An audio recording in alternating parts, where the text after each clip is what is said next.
Olá, pessoal. Estamos de volta com a nossa aula de redação. E no estudo de hoje, nós vamos trabalhar um pouco sobre um assunto diferente do que a gente vem trabalhando em relação à redação do Enem. E eu quero trabalhar com vocês outros tipos de texto, que a gente relembre, revise, tipos de texto que a gente tem deixado um pouquinho de lado, porque de repente vocês vão fazer outros vestibulares que não sejam Enem e que exijam de vocês o conhecimento de outros textos, como narração, descrição. E eu vou apresentar aqui para vocês hoje. Vamos revisar, na verdade, porque vocês já estudaram isso desde o fundamental. Só que de tanto a gente ficar só estudando dissertação, isso acaba sendo esquecido, deixado um pouquinho de lado. Então, a gente tem como textos, como tipos de textos, várias nomenclaturas. Uma delas é o texto descritivo, que também pode ser cobrado. Como que é esse texto? É um texto que se constrói à volta de uma determinada realidade ou situação para ser descrito, né, para descrever, para apresentar os seus diversos pormenores. Ou seja, todo detalhe, toda característica, é um texto que é carregado de adjetivos, porque eu vou classificar, qualificar essas situações. Então, é um texto que se constrói diante de uma realidade, só que é uma realidade que é descrita, ela não é argumentada, ela é apenas descrita.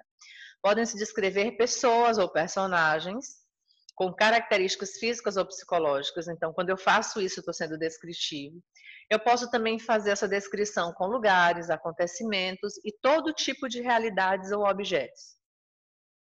Muitas vezes, os excertos descritivos, eles encontram-se intercalados com sequências narrativas, para que se apresentem as características dos mais diversos elementos. Ou seja, em muitos momentos eu vou ter um texto que às vezes eu vou confundir se ele é descritivo ou se ele é narrativo. Basicamente, todo texto narrativo ele tem descrição. O que a gente vai fazer? A gente vai ver o que se sobressai. Esse texto mais narra os acontecimentos ou ele se prende mais às descrições? Então, basicamente, ele vai ser um texto narrativo descritivo, ou ele vai ser só descritivo, quando ele simplesmente se prende à descrição das situações. Então, é muito difícil separar, por exemplo, o texto narrativo do descritivo, porque ao narrar uma situação, eu vou descrever esses pormenores. Esses elementos que vão surgindo no desenrolar da ação, paisagens, casas, pessoas, animais, objetos. Então, eles são muito intercalados. Então, ter muito cuidado na hora de diferenciar o texto descritivo do texto narrativo. Lembrando que todo texto narrativo ele tem um pouco de descrição. Só que em algum momento essas características se sobressaem. Por exemplo, o texto descritivo ele tem algumas marcas que são textuais. Ou seja, os verbos, por mais que ele esteja narrando, eu tenho que ficar focado nos verbos. Os verbos que indicam estado ou situações estáticas no pretérito imperfeito do indicativo ou no presente do indicativo pertencem ao texto descritivo. Quando eu tenho abundância de adjetivos e outras expressões caracterizadoras, às vezes eu estou dentro de um texto narrativo, aí eu vejo uma descrição, aí eu já fico em dúvida. Ah, mas é narrativo ou descritivo? Veja, para ele ser descritivo, ele precisa ter abundância de adjetivos, né? Ou de expressões que qualifiquem, que caracterizem esse texto. A utilização do vocabulário ligado ao domínio dos sentidos, recursos estilísticos como adjetivação, enumeração, comparação, metáfora. Então, quando eu estou diante de um texto que tem muitos adjetivos, quando esse texto está no pretérito imperfeito do indicativo ou prevalece o presente do indicativo, porque na narração está sempre no pretérito perfeito. Basicamente, toda a história narrativa ela pertence ao pretérito perfeito do indicativo. Mas quando ele está no pretérito imperfeito, quando ele tem abundância de adjetivos, vocabulários ligados aos sentidos, às sensações. Quando eu tenho muita adjetivação, enumeração, comparação, metáfora, por exemplo, metáfora e comparação estão muito ligadas. Quando isso ocorre, eu estou diante de um texto descritivo, certo? E o texto narrativo, olha só as características do texto narrativo. Ele caracteriza-se por apresentar os seguintes elementos. Primeira coisa é a ação. Dificilmente eu consigo perceber isso no texto descritivo, né? Quando os acontecimentos são narrados, as ações estão acontecendo. Eu tenho um narrador, que é quem conta a história, quem apresenta essas ações. O texto narrativo obrigatoriamente precisa ter tempo, espaço e classificação de personagens. Então, o tempo é o momento em que a história acontece, o espaço é o lugar onde essas histórias acontecem, se desenvolvem as ações, e os personagens, que são as pessoas que vivem essa ação. Então, para o texto ser narrativo, ele precisa ter esses 5 elementos essenciais, além de outras características. Mas se tiver narrador, tempo, espaço, personagem, mas não tiver ação, não é narrativo. Se tiver ação, tempo, espaço, personagem, mas não tiver um narrador, ele não é narrativo. Então, é essencial a presença desses 5 elementos, ou o texto deixa de ser narrativo. Bom, vamos estudar os pormenores. Quem que é o narrador dentro do texto narrativo? Às vezes, uma confusão entre o narrador e o autor, né? Assim como lá na poesia, no poema, a gente confunde muito o eu lírico com o autor. Convém não confundir o autor do texto, que é um ser humano real, que escreveu a obra, que assinou o livro, com o narrador. O narrador é aquela voz que diz que as coisas estão acontecendo, é uma entidade que existe apenas dentro do texto, como personagem, ou apenas a voz que conta a história. Considerando a participação na ação, o narrador ele pode ser participante, que é o narrador de primeira pessoa, não participante, que é o narrador de segunda pessoa. Então, participante é uma das personagens do texto que narra a história e que não participa. E nessa classificação, os verbos, os pronomes e determinantes estarão sempre em primeira pessoa, porque ele participa. Estive aqui hoje pela manhã quando me deparei com tal situação e vi que... Então, os verbos e os pronomes estarão sempre em primeira pessoa. Quando o narrador não é participante, ele não entra na ação do texto como personagem e ele narra uma história que ele não participa. Portanto, os verbos e os pronomes e determinantes estarão em terceira pessoa. Ao amanhecer, viu-se, notou-se que tal situação acontecia com fulano de tal, que se viu, nananana. Então está sempre em terceira pessoa. Em relação ao personagem, quem é o personagem? É quem vive a história, mas nós temos uma classificação. Existem vários tipos de personagem, mas os principais são o personagem principal e o personagem secundário. Quem é a personagem principal? É aquele que é mais importante, em torno do qual se desenrola a ação. E quem é a personagem secundária? É a personagem com menos importância que participa no desenvolvimento da ação. Tá? Então, tendo em conta a importância que tem no desenvolvimento da ação, uma personagem pode ser principal ou secundária. Mas a gente pode ter também os personagens tipo, personagens planos, os personagens redondos. Num texto narrativo pode ainda aparecer os personagens figurantes, que não têm intervenção direta na ação, mas que também são muito importantes. Veja só, a gente tem algumas características do texto narrativo. Por exemplo, a predominância dos verbos no pretérito perfeito do indicativo, que é basicamente a diferença entre texto descritivo e narrativo. Eu estou aqui cheio de dúvidas, eu não sei se o meu texto é narrativo ou descritivo, porque há uma narração das ações e essas narrações são descritas. Aí você vai observar, essa descrição ocorre no pretérito imperfeito, é descritivo. Não, está no pretérito perfeito, então é narrativo.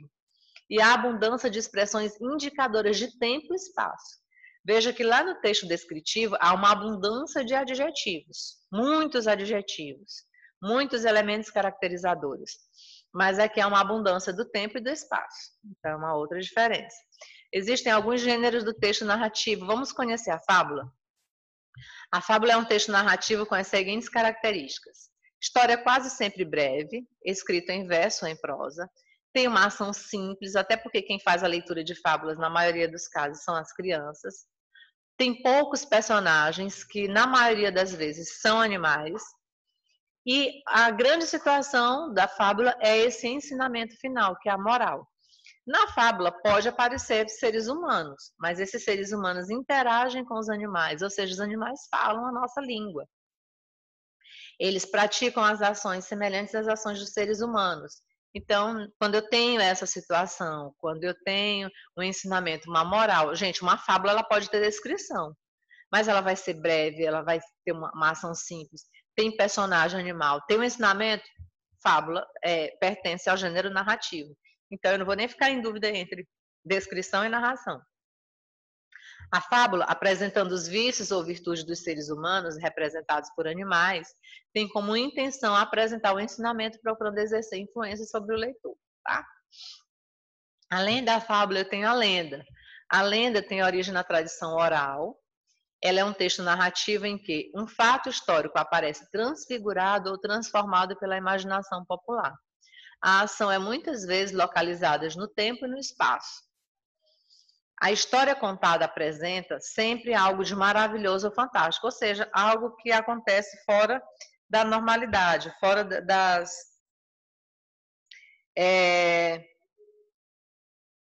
da naturalidade humana, né? Algo que é impossível de acontecer com um humano normal. As lendas contendo um fundo de verdade propõem uma explicação para a origem ou razão de um fenômeno, de um fato, de um nome, etc. Ou seja, as lendas, elas têm um fundo de verdade, porque elas têm personagens reais que vivem num espaço, só que às vezes eu consigo me teletransportar, eu consigo voar, eu consigo ressuscitar. Isso é um fato maravilhoso ou fantástico. Além da lenda, a gente também tem o conto, que é um texto narrativo que tem as suas marcas específicas. Por exemplo, o conto é um texto breve, né? Ele é curto, às vezes ele tem uma página apenas, ele tem um capítulo. Os contos de Machado de Assis, eu tenho um livro de Machado de Assis que tem alguns contos, mas essas histórias, elas se limitam ali a 3, 4 páginas. É uma história curta, em detrimento ao romance, né, que é uma história bem maior. A ação é simples e concentrada. O número de personagens é reduzido e são pouco caracterizados, porque a história é breve, não tem como caracterizar, né? Não tem como se estender muito. Então, é uma história simples, com poucos personagens e poucas ações também. O tempo normalmente é restrito, ou seja, a história acontece e termina naquele mesmo momento em que a ação está acontecendo. Não é como um romance, que eu posso fazer flashback, viajar para o futuro, ir para o passado, voltar para o presente, voltar para o passado de novo, imaginar o futuro, não. Ele é restrito. Aqui o conto ele acontece na manhã ali, na manhã mesmo aconteceu, chegou o desfecho da história. Além do conto, existe uma subclassificação que é o conto popular. Esse tipo de texto partilha as características essenciais do conto literário, mas apresenta alguns traços particulares. Ou seja, tem origem no povo, é fruto da transmissão oral, que passou de pessoa para pessoa, como a restante da literatura tradicional, e a literatura indígena também. A literatura indígena ela é recente essa impressão, né, no papel, no livro, mas a literatura indígena ela era passada apenas oralmente, de cacique para cacique. As personagens são geralmente anônimas e representativas de grupos e situa-se num tempo normalmente passado, indefinido, mas com ensinamentos atuais. Nós temos na narração ainda a biografia. A biografia é uma palavra de origem grega constituída pelos elementos bio, que é vida, e grafia, que é escrita, ou seja, a escrita da vida de alguém. Enquanto um texto, uma biografia é, portanto, a história da vida de alguém. A autobiografia é mais ou menos a mesma coisa, só que a própria pessoa escreve a sua biografia, né? Uma autobiografia é uma biografia escrita pela pessoa, a entidade que a viveu, como elemento ou alto, como elemento alto que sugere. Por isso, haverá nesse tipo de texto a predominância do narrador participante. Então, a autobiografia é muito simples, é um texto que fala da pessoa que o escreve, né? Autor e narrador são as mesmas pessoas. Pode ser um texto que relata aspectos reais ou imaginários, dependendo do narrador ser real ou imaginário. Numa autobiografia ou texto autobiográfico, surgem muitas marcas da primeira pessoa, falando de si mesmo. E existe a bibliografia, que é formada a partir de 3 palavras. Bios, que significa vida, bíblios, que significa livros, e grafia, que significa escrita. Então, é um livro que escreve sobre a vida de alguém. É uma apresentação da vida e das obras de um autor. Este tipo de texto inclui aspectos do autor, como a data de nascimento, as instruções adquiridas, os cargos desempenhados, os prêmios, entre outros. Uma biobibliografia. Gente, eu tinha lido errado no início, né? Eu li apenas bibliografia. É biobibliografia. Então, uma biobibliografia pode incluir a referência a todos os trabalhos do autor ou apenas aos considerados mais representativos, e pode ainda mencionar obras escritas sobre o autor. O diário, né? Quem não teve um diário? Quem das meninas não teve? As mais moderninhas, né? Mas tem os seus diários virtuais. Então, o diário é um tipo de texto com características muito próprias. Ela é escrita, localizada no tempo, né? Faz menção à data. A data no diário é extremamente importante. Ninguém faz um diário sem data. Pelo menos não uma pessoa normal. A ordenação cronológica, isto é, apresentada pela ordem temporal. Num diário, registram-se vivências ou experiências pessoais e a visão ou opinião sobre os mais variados acontecimentos. Acontecimentos pessoais, cotidiano, né? Familiar, do trabalho, dos relacionamentos. Existem outros textos, como a notícia, que tem origem do verbo latino nocere, que significa conhecer. É um texto jornalístico oral ou escrito que apresenta normalmente um caráter formal, curto, objetivo e narrativo, porque a intenção é apenas informar. Uma notícia aborda habitualmente a informação sobre alguém ou algo, né, que é o lead ou lead, quem fez, onde fez, que é o espaço, quando fez, que é o tempo, e como ou o que fez, que são as ações. Então, a gente tem aí o lead, quem, onde, quando, o que e como. Quando eu consigo identificar essa situação aqui, eu estou diante de um texto jornalístico.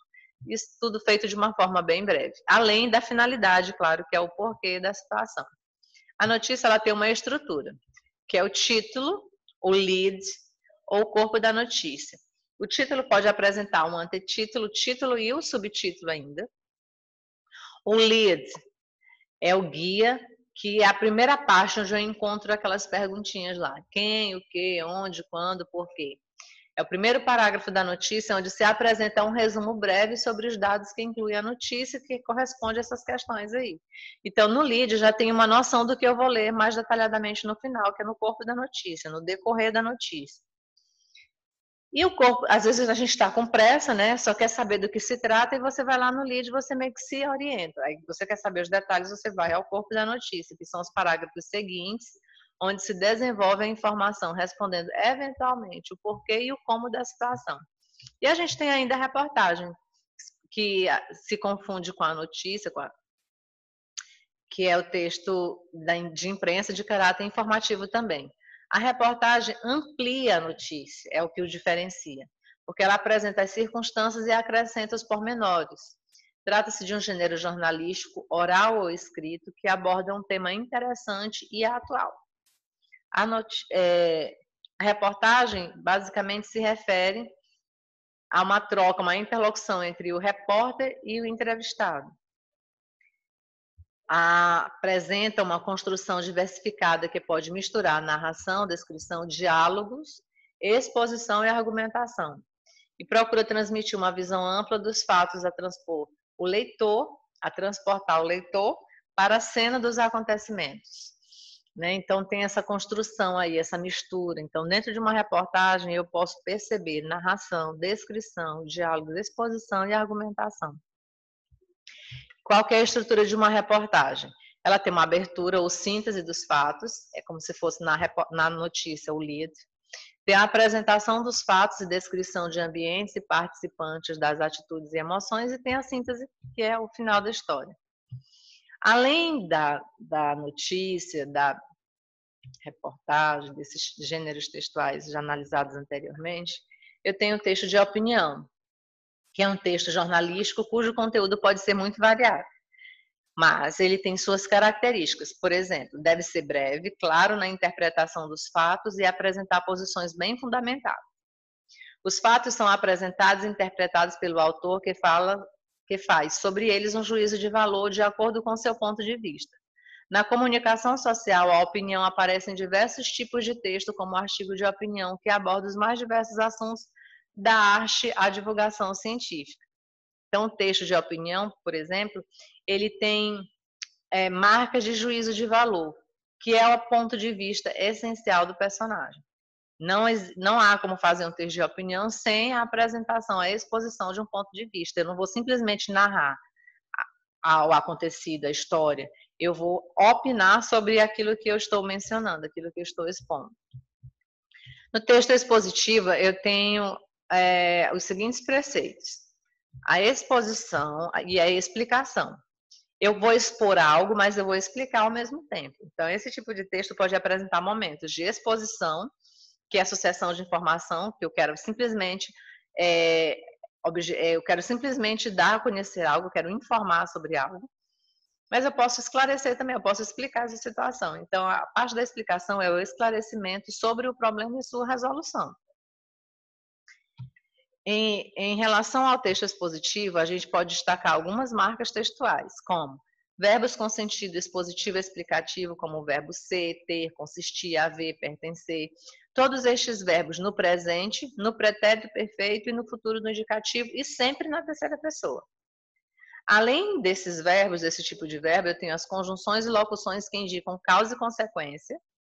É essencial que isso apareça.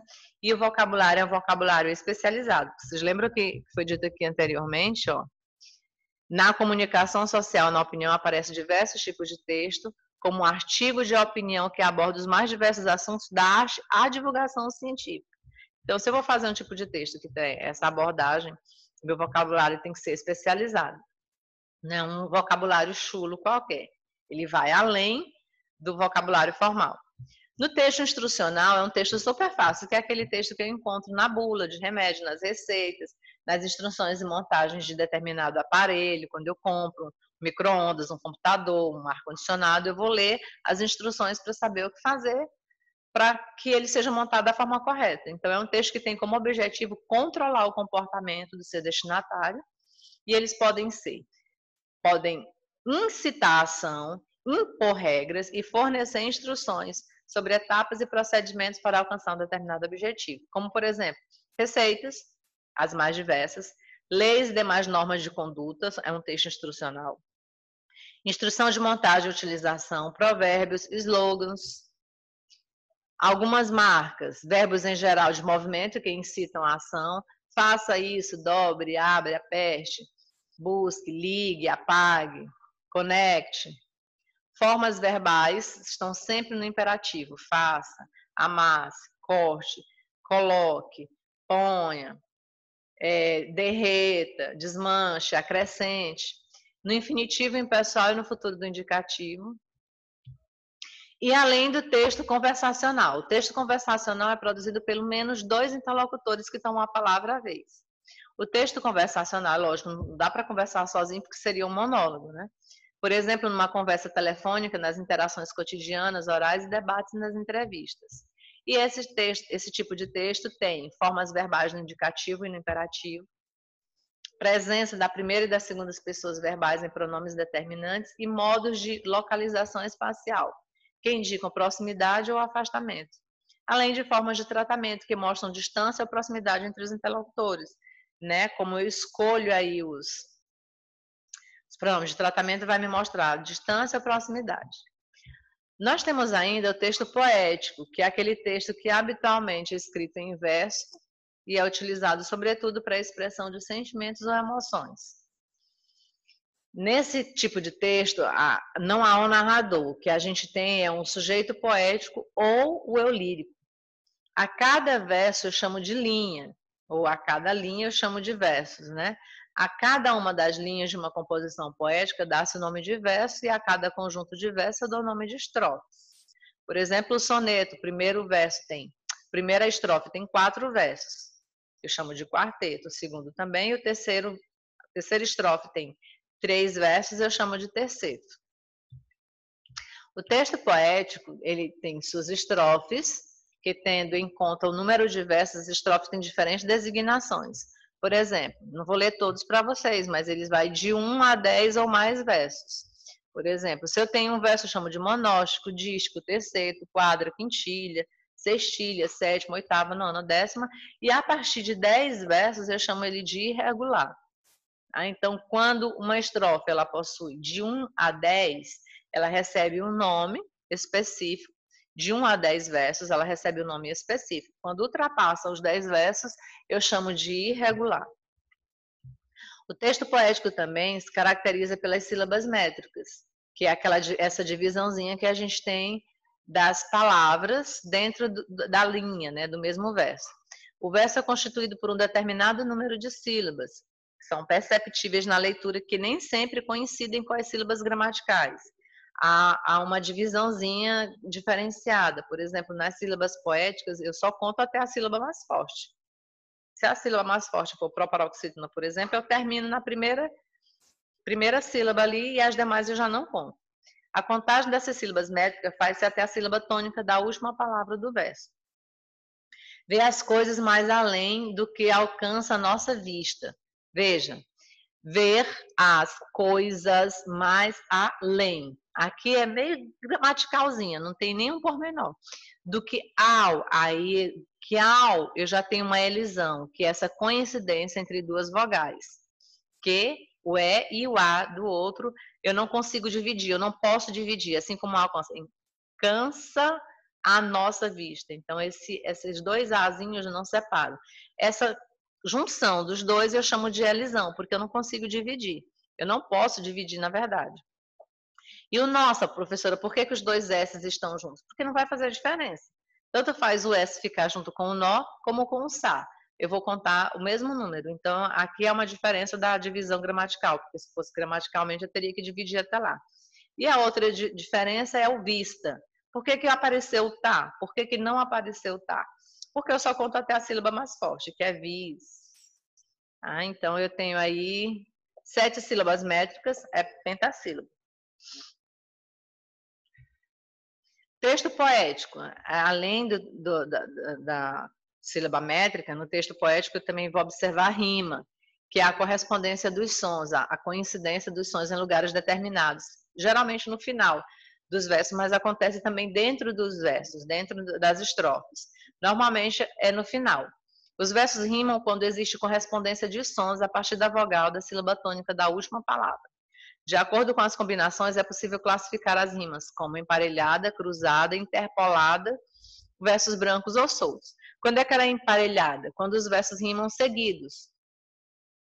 Ela é cruzada quando os versos rimam alternadamente. Quando é emparelhada, fica A, B, B. Se for cruzada, fica A, B, A, B. Interpolada, quando dois versos que rimam são separados por dois ou mais de rima diferente. Aí ficaria A, B, B, A. E versos brancos ou soltos são os versos que não rimam nenhum com o outro. Então, toda vez que vocês ouvirem esse termo versos brancos ou soltos, são versos que não possuem rimas. Além do texto poético, a gente tem o texto dramático, que é normalmente escrito para ser representado, para ser encenado. É o texto do teatro. Nesse texto dramático, a gente tem também algumas características típicas, como a ação, que são os acontecimentos, o tempo, que é o momento da ação, o espaço, que é onde a situação acontece, e os personagens que se envolvem na ação. Então, todo o texto dramático tem essa narração, tem essa disposição. Qual que é a diferença, então, da narração, professor? Primeiro aqui, eu não preciso necessariamente ter um narrador como na narração, mas aqui eu vou observar pela própria pontuação do texto que ele se diferencia. Porque como é um texto dialogado, ele é um texto em que eu vou observar a presença do travessão. Tá? E eu vou perceber que ele não está só narrando, ele está sendo vivido pelos personagens no momento. Num texto dramático é possível distinguir dois tipos de discurso. O discurso principal, que são as falas dos personagens, e o discurso secundário, que eu chamo de didascálias ou indicações cênicas, ou rubricas em alguns termos, que são aquelas palavras que estão dentro dos parênteses, entre os parênteses, que são as indicações de como fazer, se entra gritando, se entra silencioso, se entra rápido, se entra devagar. E ele tem uma estrutura externa também. Os textos dramáticos apresentam muitas vezes divididos em cenas e atos. As cenas são marcadas pela entrada ou saída de personagens. Então, cada vez que um personagem entra e sai, é uma cena. E os atos são a mudança de cenário. E existem outros textos também, gente. A carta, que é um texto escrito que estabelece comunicação entre duas ou mais pessoas, é uma modalidade um pouco esquecida por conta do e-mail, mas ela ainda existe em alguns locais e ela tem também uma estrutura que deve ser integrada a ela. Toda carta tem que ter local e data, saudação inicial e final, introdução, corpo da carta é a fórmula de despedida e assinatura. Se você está num vestibular e a modalidade a ser feita é uma carta e você deixar de fazer alguma dessas estruturas, você zera a sua redação. Se você não colocar local e data e fizer saudação, introdução, corpo, fórmula de despedida e assinatura, mas não colocou local e data, você zera.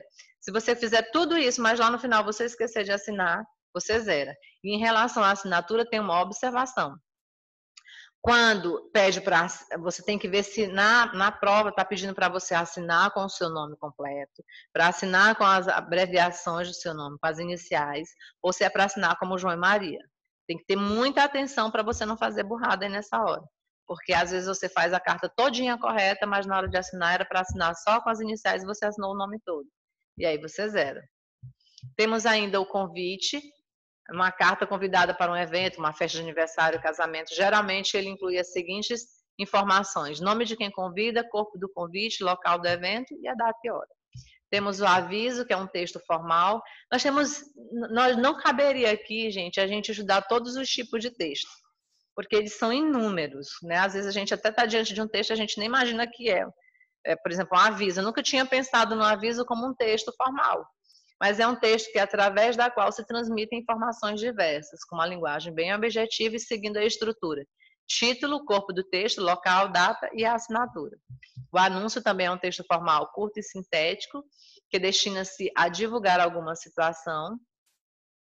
O vocabulário deve ser preciso e as frases devem ser curtas, com pontuação cuidadosa. Tá? É isso, o nosso vídeo ficou um pouco extenso, eu até acelerei mais para o final para não ficar muito monótono, mas eu vou disponibilizar para vocês o slide lá na nossa sala online. Por hoje é só, fiquem com Deus e até a próxima.